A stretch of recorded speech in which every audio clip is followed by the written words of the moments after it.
Hello again.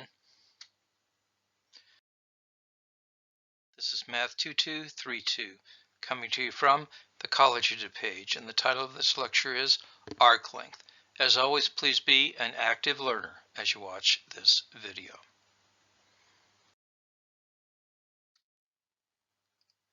By way of introduction, here's what we want to do in this lecture. We're going to determine the length of a continuous function y equals f of x on an interval ab. In this picture, that means we want to determine the length traversed as we go along this red curve from a to b. And we'll also need to assume that the derivative is continuous on AB. That means there's no breaks and no abrupt changes of direction. Now initially we're going to, as we always do in calculus, estimate the length of the curve, and we do this by dividing the curve up into n equal subintervals. So we pick a bunch of points here. You can see we picked 9 points, and they're equal subintervals. So each one is 1/9 of the length from AB. And so here is a sketch of what we've got, and we identify P is going to be the point that's on the curve. So this is, this would be x1, and this would be x9, and so, or let's see, maybe this is x0, but anyway, this is the first one, and this is x1, and this is x9, and P is the point that's on the curve. And then what we're going to do is we're going to connect each of these with a line segment that is blue. So you see the sum of the length of the blue line segments approximates the length of the red curve. So just to put this into sort of an equation form, we denote the length of each of these line segments by this. This is the distance along the line from pi minus 1 to pi, and the length of the curve then is approximately L. The length of the curve is approximately equal to, you add up all of those lengths of those segments, and we understand from our calculus studies that we can get the exact length by taking n larger and larger. In other words, the exact length will be L is equal to the limit as n goes to infinity of adding up all of these.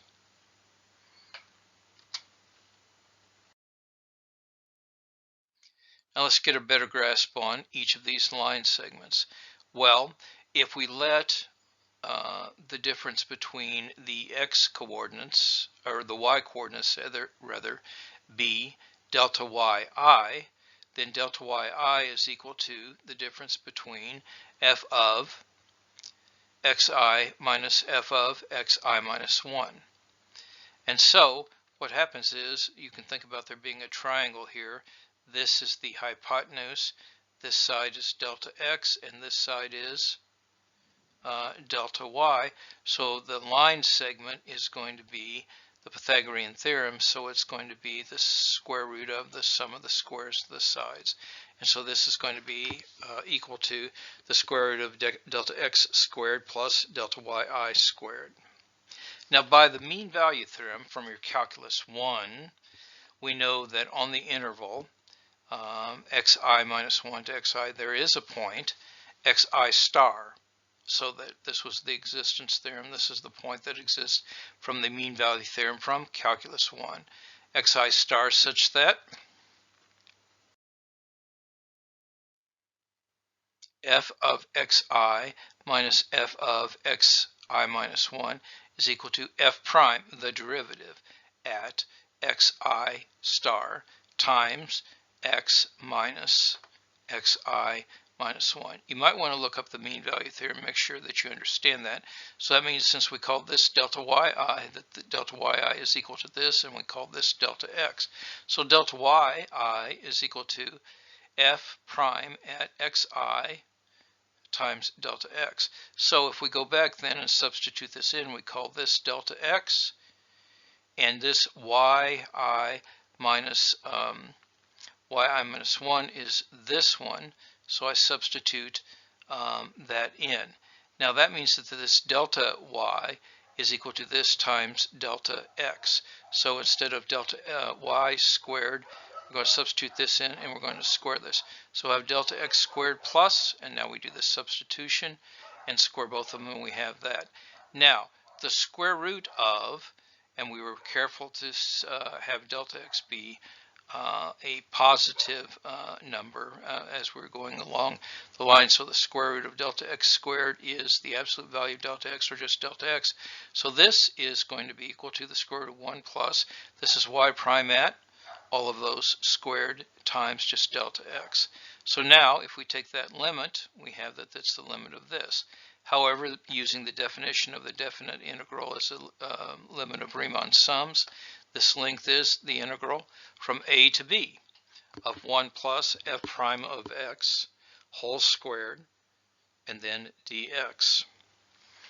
And a slightly more convenient thing is to list f prime of x instead of that way, is to call it dy dx, and this is dx, and notice these sort of look like they cancel out. We'll talk more about that later. Now, in a similar fashion, we could have looked at a curve that was going this way and got its length if we were talking about x equal h of y on CD. And the formula then would be that L is equal to the integral from c to d of the square root of 1 plus, this is dy dx, whole squared dy. So here we'd be integrating dy, here we'd be integrating dx. And again, this expression is slightly more convenient.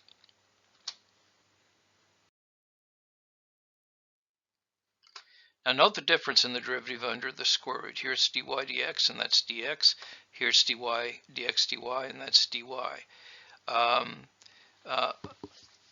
And with this notation, you can keep this straight and help you remember the formula where you're integrating with respect to dx or dy. And I will tell you from my experience that that sometimes ends up being confusing. But rather than having two separate formulas, we're going to consolidate this, and now we're going to have a formula for the length of the curve. And here's the formula. Now we're going to define S to be the arc length parameter. And arc length is an important parameter in advanced calculus studies, and it's called S, and L is going to be equal to the integral of ds. But ds then is going to be this, if we're choosing to look at it as y equals f of x, and ds is going to be this, if we're choosing to look at it as x equal h of y. Note that no limits were put on the integral, as the limits will depend on what we're really looking at, the ds that we're using. Using the first ds will require x limits of integration because it is dx. Using the second one also will require y limits of integration. Thinking of the arc length formula as a single integral with different ways to define ds will be convenient because we run across this in future sections and in advanced calculus. Now that we've derived the formulas, we're going to work some examples. Yes, these are formulas you want to commit to memory.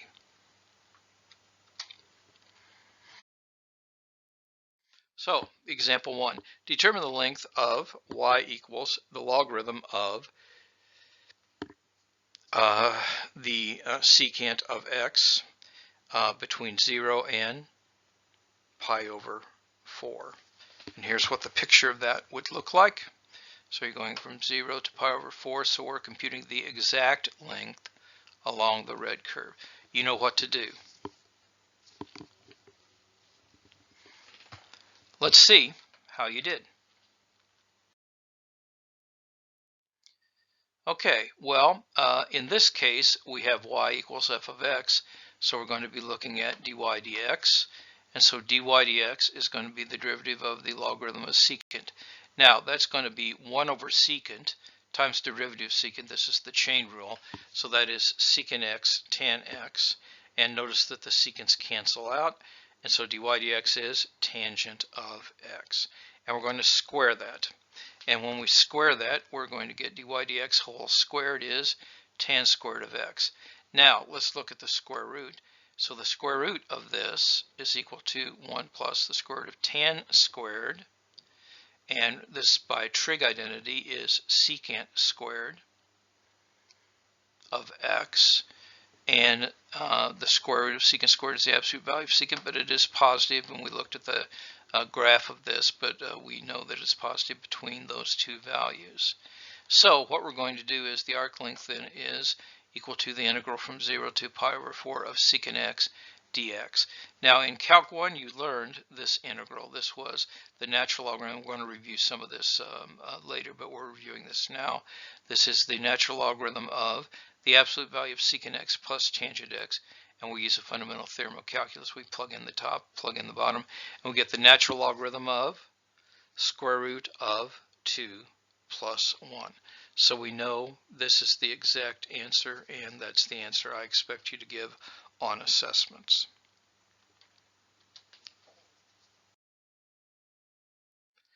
Let's look at another example. Example 2 asks us to determine the length of x equal 2/3 y minus 1 whole to the 3/2 between 1 and 4 for y. Now this is x is equal to h of y, and here's a picture of the curve, and you want to find for y going from 1 to 4. There's y 1 from 4, so you're looking at that length right there. You know what to do.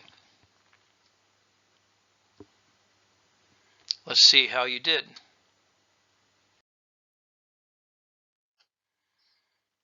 Okay, now here you got x equal h of y, so we're going to be computing the derivative this way. So dy dx, or excuse me, dx dy in this case is going to be, make sure you can compute this, this is y minus 1 to the 1/2. Again, we're subtracting exponents, and that means if I square this, I just get y minus 1.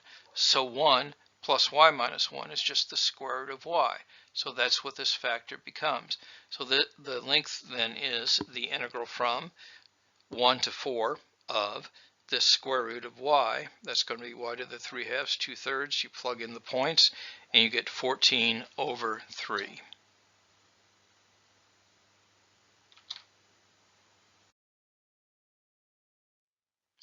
Now, in example 3, I asked you to redo the previous example, so here's what it was. But this time you want to do it in the form y equals f of x. And sometimes I will ask you to do it one way or the other. You know what to do. Let's see how you did. So here's what we're trying to do. Now, what we have to do is we have to solve this for y in terms of x. So what we're going to do is we're going to multiply by 3 over 2. Then we're going to take the 2/3 root. So this then is going to be, that is 3 over 2x whole raised to the 2/3 plus 1. Now that is what the derivative is for the function after you take the derivative. So this is going to be the derivative after you do that. So if you do that, and the integral will go from 0 to 2, 3 to the 3 over 2. Now you might say these are really ugly numbers, but you should remember that there are no ugly numbers, just like there are no ugly babies. And so these are fine numbers. So you get L is the integral from 0 to this. This is the square root of 1 plus that. And we're simplifying it up here. Maybe I should have done it up here. Okay, so dy dx is, we talked about what that was. So that's 1 over that. And we simplify it this way. When we take the square root of the denominator, you should do this, this calculation, but that's what we get. And that is what we put here. And we're integrating this from 0 to that. Now, this really looks very nasty, but we're going to do a u substitution. And we're going to say u is equal to 3x over 2 whole to the 2/3 plus 1. That means du is this. X equals 0 says u is equal to 1. And when x is equal to that, that says u is equal to 4. Make sure you follow this substitution. So using the substitution, then we have the integral from 1 to 4. That's really just the square root of u du. So we integrate this and we plug in the numbers. There's no need to back substitute because it's a definite integral. And again, we get 14 over 3. Not as clean, but it can be done.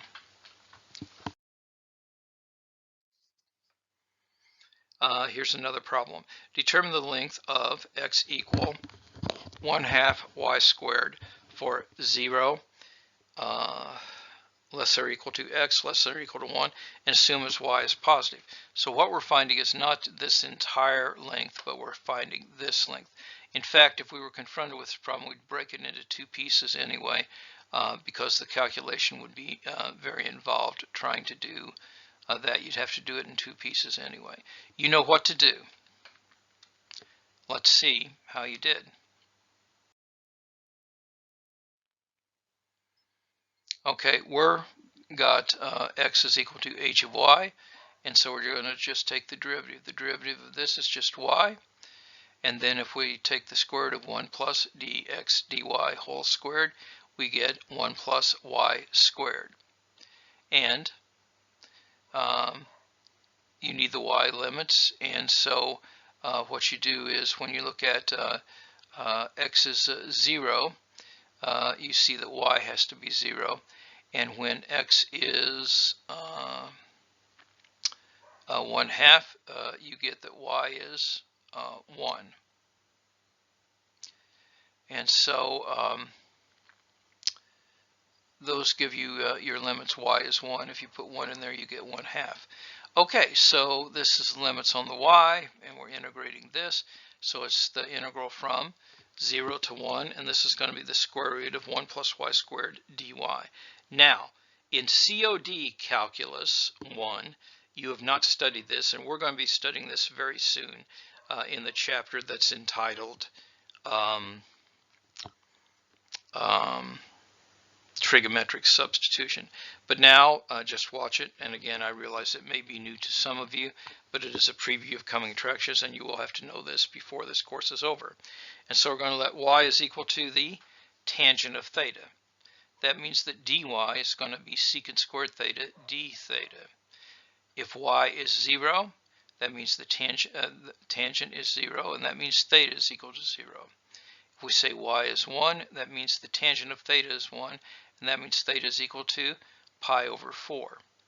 And this, the square root of 1 plus y squared is the square root of 1 plus tan squared theta is the square root of secant squared theta, which is the absolute value of secant, which is secant theta in that interval.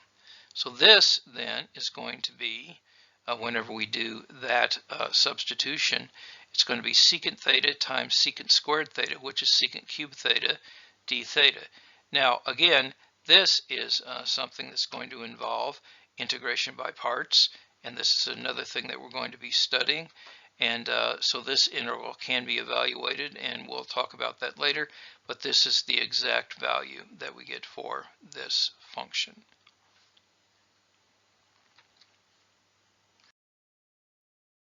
In closing, now more than ever, time is precious. Each day must count. Do the math. It will make you strong. And now, more than ever, take care of yourself and of each other. May God bless you all.